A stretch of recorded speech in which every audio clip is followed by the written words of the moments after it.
वर्तमान समय सामना को आसी जे आपण जमिति विभिन्न हेयर कट्स करने विभिन्न स्टाइल करने विभिन्न सैलून को जाती पुओ माने झील माने ब्यूटी पार्लर को जाती किंतु गुरुत्वपूर्ण कथा होछि मुंडरे बा केशरे निया लगई ताको स्टाइलिश लुक दवापाई चेष्टा केबे कराजिबा कथा आपण सुनिछंती कि हुए तो बेले बेले एमती किछि अद्भुत विचित्र खबर आसे एवं पाश्चात्य देश रे एमती नुआ नुआ प्रयोग करा जाए विभिन्न स्टाइलिश लुक पाई बोली कहा जाए किंतु आम राज्य ओडिसा रे मुंडरे निया लगई केश कटाजिबा कथा आपण केबे सुनिछंती कि जदि नाही बा जदि देखि नाहंती ताले देखंतु जो चित्र आमे देखौछु कटक दरघा बाजार चित्र आपण देखंतु से युवक जनकर मुंडरे हठात पेट्रोल किंबा से जातीय किसी दहनशील पदार्थ स्प्रे करी निया लगे दि जाउछि एवं तापरे परे संगे संगे व्यक्ति जनक तांग मुंडरू चुटी को काटिया पई बा बाल को काटिया पई उद्यम करूछंती एवं जहा तांको स्टाइलिश लुक दउछि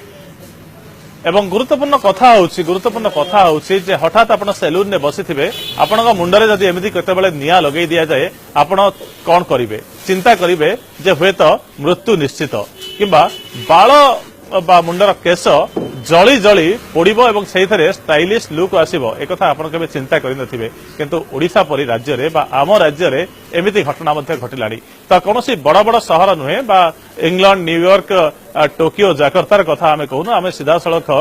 ओडिसार कथा कहूछु कटक सिटीर कथा कहूछु भाईचारार शहर कटकर कथा कहूछु एठी एक दरगाह बाजार सैलून रे एमिति हेयर स्टाइल करा जाउछि आपण जदि साहसी आपण डर ना आपण यार हुए तो मजा के नहीं पारे किंतु गुरुत्वपूर्ण कथा होची साधारण व्यक्तिटे जिते तार मुंडरे एमती स्प्रे करा जाई हठात निया लगे दिया जिवो से चमकीबो कि नाही चमकी उठिबो एवं ताहा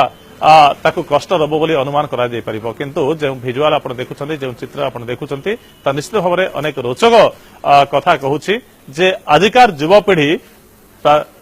युवपीढ़ी स्टाइल करिया पई किछि भी करिया पई केमिति पछौ नाहंती एवं बाल काटिला बेले बा चुटी काटिला बेले जोठी अधिक रही जाइछि से जगह रे कतुरी रो व्यवहार करा जाउनी से जगह रे आउ टिके निया लगेई दिया जाउछि एवं से जगह रु किछिटा चुटी पोड़ी गला परे किछिटा चुटी पोड़ी गला परे से पुनी स्टाइलिश लुक दउछि ए संपर्क में प्रतिक्रिया मध्ये प्रकाश पाइछि कोन कहउछन्ती जे माने एमती स्टाइलिश लुक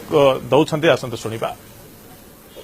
लोकल दुकान दरगाह बाजार में हम 20 दिन 1 महीना हो गए शुरू किए और कटक में इसका इंटरेस्ट कितना है बढ़िया रेस्पॉन्स अच्छा है ज्यादातर गिफ्ट मास्क लगा रहे हैं हाँ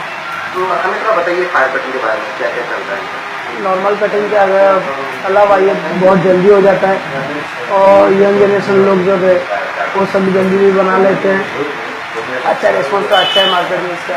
कॉस्ट वगैरह कितना रहता है रिक्स तो कुछ नहीं है इसमें 300 रुपये इसका स्टार्टिंग है बाकी बाल देखे उसी हिसाब से पैसा